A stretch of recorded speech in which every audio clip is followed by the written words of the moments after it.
Hi everyone, NUSensei here. Today we'll be taking a look at the Nika Archery Black Phoenix. The Black Phoenix is a very new release. It's just coming out on the market right now, so you won't find it very widely at the moment, but it is being stocked and shipped out mostly through online stores in the coming month. You will find this under different names, again, especially online, but the version I've been given is called the Nika Black Phoenix. Now, the Black Phoenix is a 17-inch riser. It is ILF, and it fits squarely in that 17-inch field market or hunting market. So it will be sold as a hunting bow. It is a magnesium riser, and the first impression I got is, damn, that is a fat grip. Now, no offense to fat grips. Some people really do like chunky grips. This is definitely chunky. It is very, very big and very solid. It is a wood grip, and when you first see it and you first hold it, it is by far the dominant feature of this bow. It's actually nice. I tend to prefer smaller grips, and I do have a smaller hand, but this is a very nice big grip. So if you do like big grips and you've got big hands, you will find that this is quite supportive. Do note, however, that the spacing for the fingers can be a little narrow. So if you do have large or bony fingers, this might be a little uncomfortable. So it's a good grip for my hand size, but your mileage may differ. Otherwise, the grip is actually a very nice grip. As I said earlier, some of the narrow grips can be a little too delicate for some people. This is more of the rugged, just hold the thing and shoot. It has the right contours and support, so it does feel really good. And of course, the riser being only 17 inches sits really nicely in the hand. It's a very balanced riser, very small, very light, of course, as the small risers tend to be, and actually looks pretty functional. Onto the rest of the bow. The riser is, as I said before, a 17-inch magnesium riser. It comes in a black powder coat finish, so it feels rough and grainy. Nothing wrong with that. Obviously designed for the field rather than the target range. Apart from that, it's a fairly plain design. It's all black, no cutouts, no contours. The riser is an ILF riser, which means you can snip any ILF limb. Nika does sell their own in-house brand, the Black Raptor limbs, but you can't use any limbs if you want to. It comes with the standard horizontal adjustments in the limb pocket. I do note, however, that when this riser shipped to me, the bottom limb bolt was loose. Not a problem, but if you're expecting this to be tuned out the box, this may put some question marks there. So a little disappointed that it was loose to begin with, especially if you don't know how to use one of these. You expect to plug in and play, I guess. Especially if you're new to archery and you don't know how to set your tiller, this can be quite deceptive, so a little disappointed in that. Otherwise, this seems to be okay, easily fixed. There is one burger hole that's meant to be used for a rest or plunger if you're using that, or a bow fishing reel. It is, however, designed to be shot off the shelf. It does come with a basic felt shelf rug, which you'll need to apply yourself. On the other side, we have the standard bushings for a sight. I find the stabilizer bushings curious. There's two. There's one on top and one on the bottom. Normally, you don't have one that's in the middle. That's where most people put the stabilizer. The fact that you have a top and bottom and no middle means that it's supposed to give you more flexibility in where you put your weights. I find that nearly every person who chooses to put weights on the hunting risers will put it in the middle. So I guess the bottom stabilizer is close to the middle, but it's a little more on the bottom side. Not something you can't work around. If you adjust the weights appropriately, it'll be okay. But it's a little low, so just do keep that in mind. The limbs are a fairly generic black set of limbs. They are branded the Nika Archery Raptor. Not sure what else I can say about them apart from the fact that they're black. You can buy this set of limbs with the Black Phoenix kit. I believe you can also buy the white sport limbs, which are more commonly marketed with the white dolphin riser. That's a bit different, but it's IOF, which means you can use any IOF limbs. Again, these can come with the bow if you buy this as a set, or you can buy them separately or use any other limb. I just want to go back to the IOF bolt. The bottom one was loose, as I said earlier.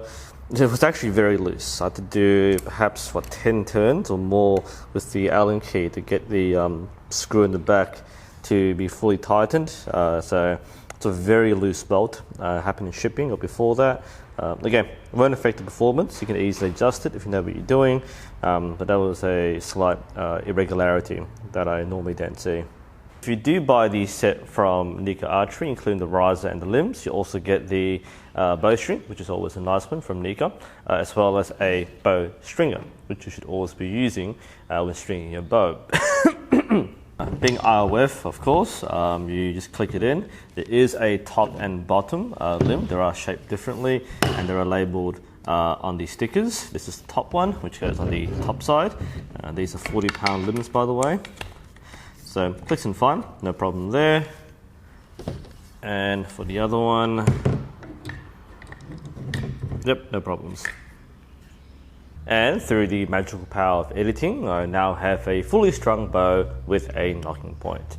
First impressions, it's light, as most hunting style field bows are. Again, these small bows have that compactness and that lightweight for a reason. So it's not the lightest bow I've held, I'll put it that way. There's a bit more heft to it. It's still light, but not like extremely light. I've held lighter bows.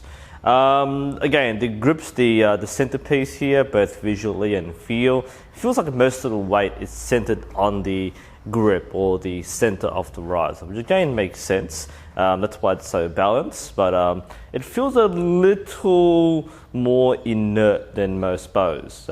It is a little back heavy, as is typical of most bare bow risers. Not that top heavy, and again, most of the mass is around the center. Feels okay. Like I said, the grip is what takes everything away from the bow. It's either you really like the thickness of this grip, or you might find it a bit too bulky. But apart from that, the bow seems okay. Let's see how it shoots. And here we go. This is the first shot. The first shot always has the best reactions because I have no idea what to expect.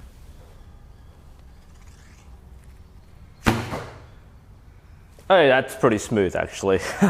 Hey, that was nice. I was worried there because for a moment I wasn't sure if my nocking point was right.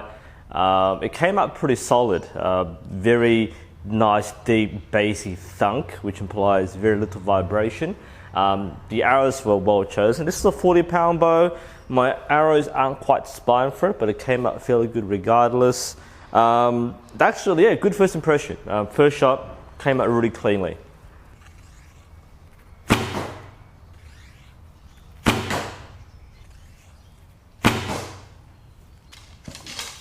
There's definitely good power behind this.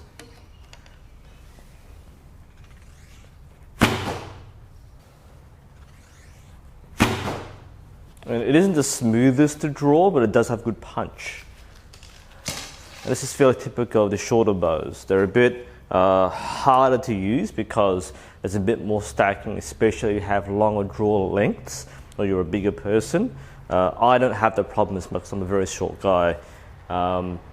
But if you don't mind the faster acceleration of the limbs because it's a longer power stroke, it's pretty manageable and it does fling it out with good speed.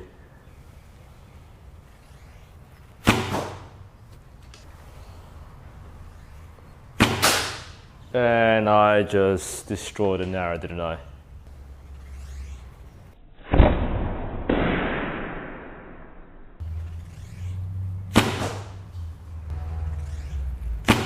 Nice. I'll stop there. I'm just hitting the same spot now.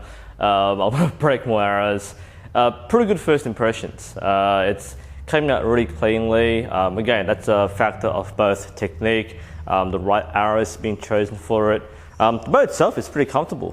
The grip, it's warm today, so I'm getting a little clammy with the grip, but otherwise the grip is fairly solid. Like I said, if you have slightly bigger hands, you might find it a bit uncomfortable because it does kind of grind against your thumb knuckle here.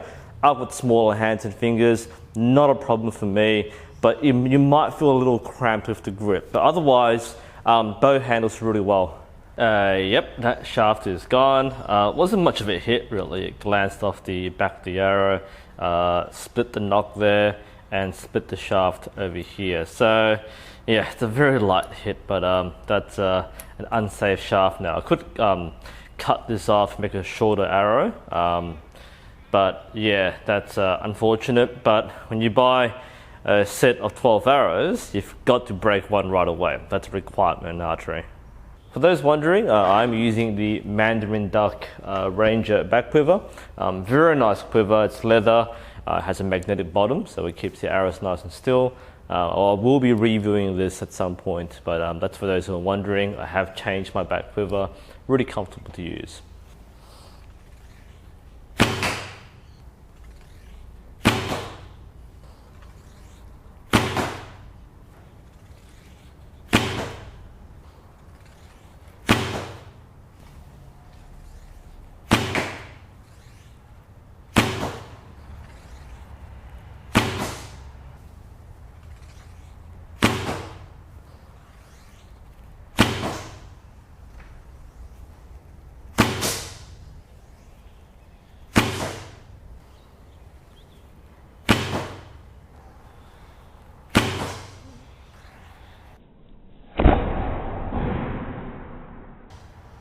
So I'm standing here with my arrow nocked and I'm thinking, I've got like 9 arrows in the middle and don't want to break another one, so let's stop there for now.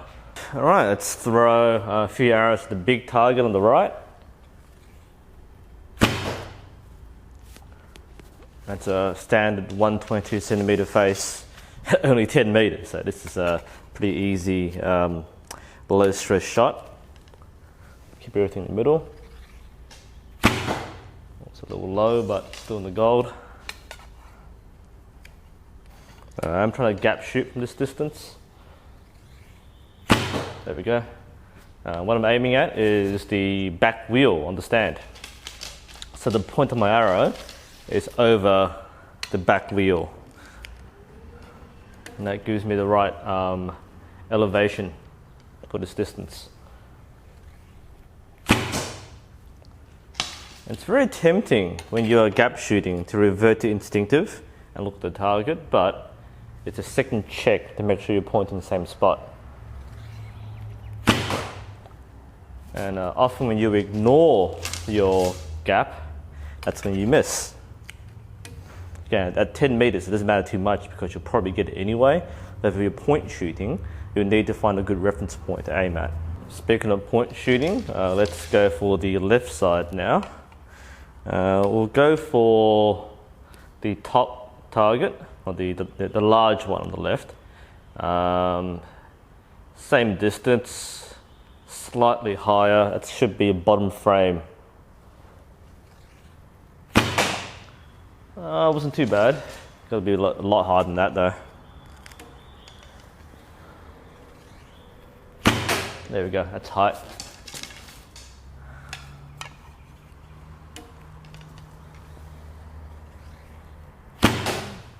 Yeah, it wasn't quite gold, but close enough. And we'll drop it to the bottom target now, with 2 arrows left. Let's see, yep, okay. Oh, right in the gold there. Overall thoughts on the Nika Black Phoenix. It's a pretty solid bow, both figuratively and literally.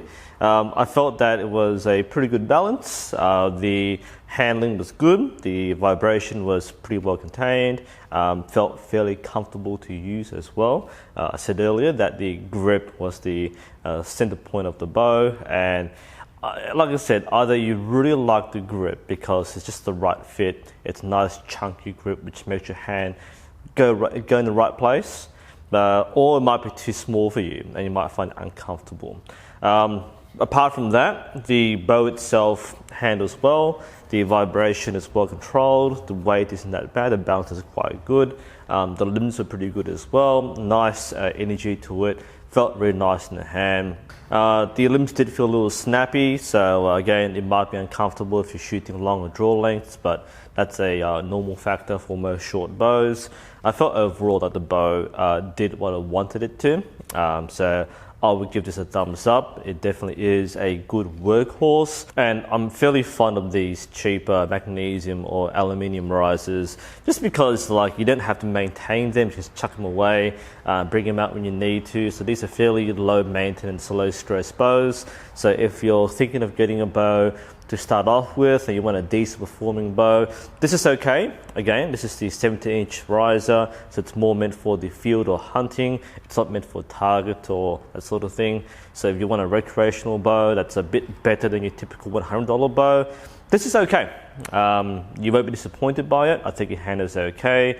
It comes down to whether or not this will suit your needs. But apart from that, if you do buy this, it should work fine. I rather enjoyed it. Very solid and overall a fairly decent bow. Anyway, this is NUSensei. Hope you found this interesting and helpful. Thank you for watching, and I'll see you next time.